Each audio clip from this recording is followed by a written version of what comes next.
하나님이 정해 놓으신 길이 있나요? 그게 아니라면 인도하심은 어떤 의미의 인도하심인가요? 또한 예비하신 것이 있고 거기로 가기를 원하는 길이 있다면 왜 이 길로 가는 게 100% 하나님 뜻이라는 확신은 주시지 않는 것일까요? 나중에 돌아봤을 때야 이걸 가르쳐 주시려고 이곳으로 인도하셨나 보다 하긴 하지만 이것도 추측일 뿐이라는 생각이 듭니다. 아니면 제가 어떻게 하는지 보기 위해서인가 하기도 합니다. 제게 필요한 설명을 부탁드립니다. 여기 먼저 하나님이 정해 놓으신 길이 있나요? 구원받은 사람에게 하나님 정하신 길이 있느냐? 틀림없이 있습니다. 시편 37편 보시겠습니다.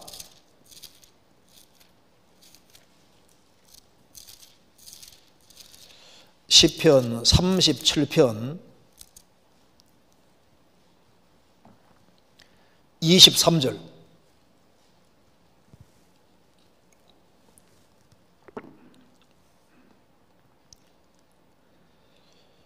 여호와께서 사람의 걸음을 정하시고 그 길을 기뻐하시나니 저는 넘어지나 아주 엎드러지지 아니함은 여호와께서 손으로 붙드심이로다.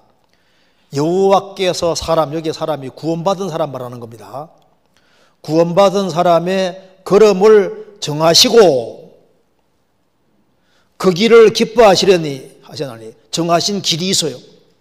그리고 저는 그 길을 걸어가는 가운데 혹 넘어지기도 한다고 말입니다. 넘어지나 아주 엎드러지지 아니함은 여호와께서 손으로 붙드심이로다. 구원받은 사람은 구원받은 그날부터 주님 앞에 갈 때까지 길을 딱 코스를 정해놨습니다. 그리고 그 길을 가게 하시는 거예요. 그리고 하나님은 그 길을 걸어가는 걸 기뻐하십니다. 32편 시편 32편 8절입니다. 8절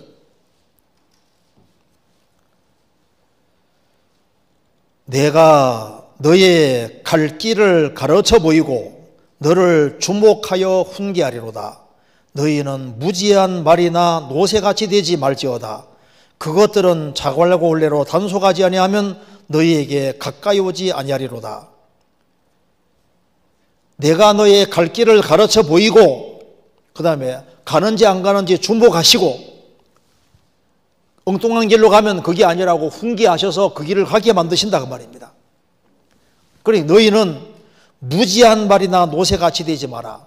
무지한 말이라는 건 뭘 말하는 겁니까? 말은 빠르잖아요. 주님 뒤를 바짝 따라가야 되는데 주님이 너무 더디게 간다고 생각하니까 주님 비키시오 하고 네가 앞장서서 이렇게 막 나가지 마라 그 말입니다. 노새는 느립니다. 주님은 저만큼 가시는데 너무 뒤에 쳐져서 가지도 말고 바짝 따라가라 그 말입니다. 주님 정하신 길이 있습니다. 그래서 하나님이 정해놓으신 길이 있느냐? 있죠. 그리스도인들 각자에게 주어진 코스가 있습니다. 바울 사도는 다메섹소상에서 구원받고 그리고 이제 3차에 걸쳐 전도 여행하고 로마까지 전도하고 로마에서 참수형 당해서 죽어서 영광 돌리고 주님 앞에 가는 게 코스입니다. 베드로 사도는 유대인들을 중심으로 해서 전도하다가 거꾸로 막 죽는 게 자기 코스인 거예요. 사도 요한은 요한계시록까지 기록하고 가는 게 코스입니다. 우리 각자에게 코스가 있어요. 그래서 여기 하나님이 정해놓으신 길이 있나요? 그게 아니라면 인도하심은 어떤 의미의 인도하심인가요? 길이 있어요. 또 예비하신 것이 있고 거기로 가기를 원하는 길이 있다면 왜 이 길로 가는 게 100% 하나님 뜻이라는 확신을 주지 않는 것일까요? 자기도 잘 모르니까. 자, 욥도 이렇게 말했습니다. 욥기 23장. 욥도 이 코스가 맞는지에 대해서 잘 몰랐습니다. 23장 10절입니다. 욥기 23장 10절. 나의 가는 길을 나도 아나니 이렇게 안 되잖아요. 나의 가는 길을 오직 그가 아시나니 그가 나를 단련하신 후에는 내가 정금같이 나오리라. 뭐 아는 것이 있는데 나의 길은 가는 길을 나는 모른다 그 말입니다. 코스가 나는 모르지만은 하나님은 아신다. 하나 확실한 것은 그가 나를 단련하신 후에는 내가 정금같이 나올 것이다. 왜 이렇게 생각하냐 하면은 11절에 내가 그의 걸음을 바로 따랐으며 내가 그의 길을 지켜 치우치지 아니하였고 내가 그의 입술의 명령을 어기지 아니하였고 일정한 음식보다 그 입의 말씀을 귀히 여겼구나. 그는 뜻을 정하시나니 누가 능히 돌이킬까? 그 마음에 하고자 하시는 것이면 그것을 행하시나니 그런즉 내게 작정하신 것을 이루실 것이라. 이런 일이 그에게 많이 있느니라. 하나님은 욥에게 작정하신 것이 있었고 그래서 그 코스를 가고 있는 중인데 왜 이런 혼란스러운 상황이 벌어지는지 모른다 그 말입니다. 10명의 자녀가 죽고 재산도 안 날아가고 병들고 이런 일이 있는데 왜 이런 일이 벌어진지 모르고 코스는 모르지만은 나의 가는 길을 나는 모르지만 주님은 아신다 그 말입니다. 하나 확실한 것은 내 범죄로 인함이 아니라 이건 단련으로 주어진 거다. 그까지 이해하고 나중에는 정금같이 나올 것을 믿고 있습니다. 그리고 내게 작정하신 것을 이루실 것이다. 그래서 여기 질문한 대로 예비하신 것이 있고 거기로 가기를 원하는 길이 있다면 왜 이 길로 가는 게 100% 하나님 뜻이다는 확신 주지 않는 것일까요? 그렇죠. 미래는 감춰져 있기 때문입니다. 그래서 시간 지나가면은 점점 알게 되도록 정해 놓으셨습니다. 잠언 4장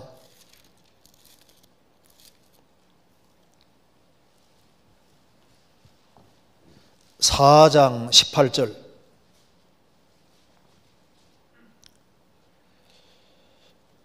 의인의 길은 돋는 햇볕 같아서 한꺼번에 확 빛나는 게 아니라 점점 빛나서 원만한 광명에 이르거니와 악인의 길은 어둠 같아서 그가 거쳐 넘어져도 그것이 무엇인지 깨닫지 못하느니라. 의인의 길은 돋는 햇볕 같아서 처음엔 어두워 보이는 거예요. 돋는 햇볕 같아서 점점 빛나서 아 그렇겠구나. 내가 제대로 가고 있구나. 그 점점 밝아져서 아 그랬구나. 나중에 가장 확실하게 알게 되는 겁니다. 한 번이면 오죽 좋아요. 아 이럴까 저럴까? 왜 이런 코스가 있을까? 왜 이럴까? 잘 모를 수 있습니다. 그런데 시간 지나가면서 아 이랬을 수 있겠네. 그럴 수도 있겠네. 나중에 시간 지나가면 점점 밝혀져서 아 그렇구나. 욥 같은 경우도 요셉 같은 경우 봐봐요. 하나님 잘 섬기려고 하는데 10명들이 미움받아서 갑자기 애굽에 팔려가니까 이해가 안 되잖아요. 왜 내 코스가 이럴까? 나중에 총리가 딱 될 때 환하게 밝아진 겁니다. 아 그랬었구나. 그렇게 알게 되지 않습니까? 그래서 여기 점점이란 말이 중요해요. 점점 빛나서 원만한 광명에 이른다. 돋는 햇빛 같다가 말입니다. 그래서 나중에 돌아봤을 때야 이걸 가르치시려고 이곳을 인도하셨나 보다 하긴 하지만 이것도 추측일 뿐이라는 생각이 듭니다. 아니면 제가 어떻게 하는지 보기 위해서인가 하기도 합니다. 그런데 여기서 이제 이것도 추측일 뿐이다. 이분은 참 의심도 많은 것 같아요. 자, 근데 이게 봐요. 근데 이게 추측뿐이라는 생각이 듭니다. 이 말도 상당히 일리가 있는데 왜 그러냐면은 하나님이 원래 인간에게 그 사람이 순종의 길을 걸어가면 훨씬 더 큰 축복을 줄 수도 있었던 거예요. 그런데 불순종해서 좋은 길은 좋은 길일지라도 더 좋은 길이 있을 수도 있었는데 더 낮은 길로 인도될 수도 있는 겁니다. 그렇잖아요?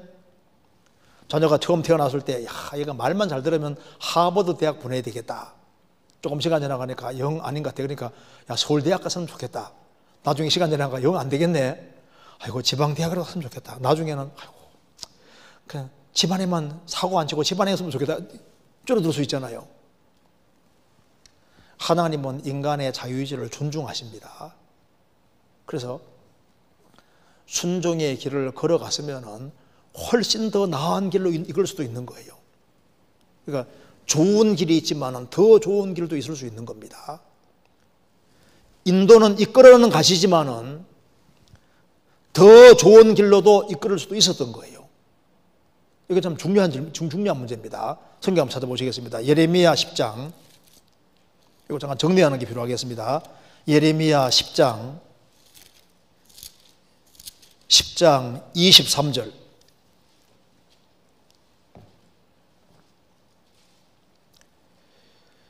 여호와여, 내가 알거니와 인생의 길이 자기에게 있지 아니하니 걸음을 지도함이 걷는 자에게 있지 아니하니이다. 여호와여, 내가 알거니와, 예레미야는 깨달은 것이 있으면 내가 알거니와, 안다는 겁니다. 인생의 길이 자기에게 있지 아니하니 걸음을 지도함이 걷는 자에게 있지 아니하나이다. 하나님과 인간은 불가분의 관련이 있습니다. 하나님과 인간은 이게 떼낼 수가 없는 관계 속에 있는 거예요. 그래서 사람의 걸음이, 인생의 길이 자기에게 있지 않는다. 그래서 하나님의 인도받는 핵심 키가 뭐냐면 회개와 신앙입니다. 그래서 참으로 회개치 않는 사람, 확실한 신앙을 안 가진 사람과 회개하고 신앙을 가진 사람하고 코스가 달라지게 되는 거예요. 그래서 인생의 길은 자기에게 있지 않다. 우리는 지구상에 태어나고 싶고 태어나는 게 아닙니다. 우리는 특정한 시대, 특정한 공간 안에 하나님 허락하심 속에서 태어나는 거예요. 우리의 재능이라든가 달란트라든가 모든 것 자체도 다 하나님 부여해 주신 것이고, 우리는 시간과 공간, 물질 안에 갇혀 지금 살고 있는 겁니다. 우리는 제한된 정보 속에 살고 있는 겁니다. 우리가 우리 미래를 잘 모르는 상태로 걷고 있는 겁니다. 그래서 인생의 걸음이 자기에게 있느냐? 그 사람, 내가 내 인생 주관자가 내다. 천천만만의 말씀입니다. 인간은 하나님 허락하신 범위 안에서 세계 속에서 걷고 있는 거예요. 걸음을 지도함이 걷는 자에게 있지 않다. 인생은 내 원대로 되는 인생이 아니다 그 말입니다. 배후에 인간은 하나님과 관계 맺을 수밖에 없기 때문에 하나님과 항상 관련이 있는 겁니다. 잠언 16장입니다.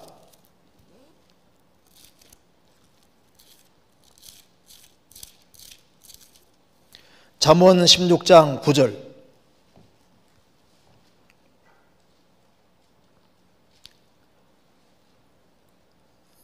사람이 마음으로 자기의 길을 계획할지라도 그 걸음을 인도하는 자는 여호와시니라. 사람이 마음으로 자기 길을 계획할지라도 계획한 대로 안 됩니다. 왜냐하면 악한 마음을 가지고 잘못된 계획 가지고 걸어가면 길을 확 틀어버리거든요. 그래서 다니엘 5장에 사람의 모든 걸음을 작정하시는 여호와라고. 그래서 바르지 않은 마음 가지고 있으면 주님이 엉뚱한 길로 이끌어 버리거든요.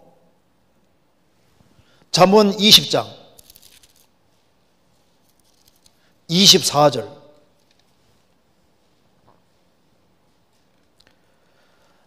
사람의 걸음은 여호와께로서 말미암나니 사람이 어찌 자기 길을 알 수 있으랴. 사람의 걸음은 여호와께로서 말미암나니 사람이 어찌 자기 길을 알 수 있으랴. 성도들도 주님이 영광스럽게 되기를 원하시기 때문에 그 사람이 바르게 행동하면은 그 사람이 원치 않는 길로 이끌어가는데 나중에 오면 가장 영광스러운 길인 겁니다. 왜? 걸음 지도하시는 분이 하나님이시니까. 그래서 잠언 3장에 너는 범사의 걸을 인정하라. 그리하면 내 길을 지도하시리라. 범사의 하나님을 인정하고 살아가는 사람은 주님이 그 길을 지도하신다 그 말입니다. 정직한 주께서 의인의 첩경을 평탄케 하시고 간섭을 하시는 거예요. 그리고 굽은 길로 행하는 사람은 길이 아주 험악하게 되도록 정하시는 겁니다. 잠언 13장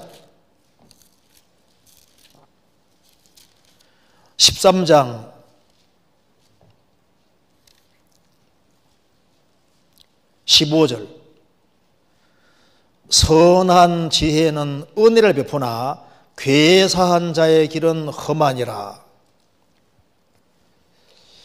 선한 지혜는 은혜를 베푸나 괴사한 자, 거짓이 많은 자의 길은 험하니라.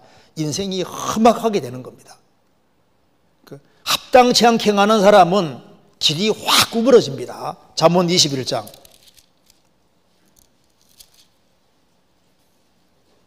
8절.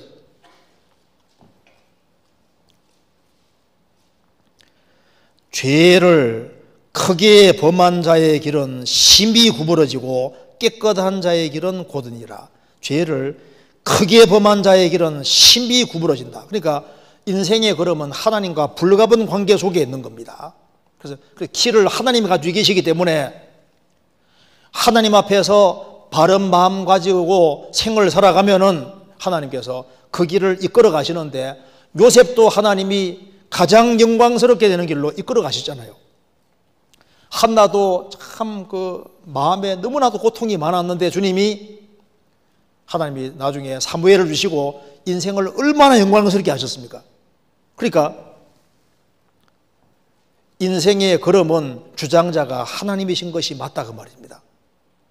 그리고 내가 하나님의 뜻 가운데 행할 때 이건 내가 원한 길이 아닌데 하면 싫어할 수도 있잖아요. 자, 그런 사람 위에 이렇게 말씀했습니다. 욥기 34장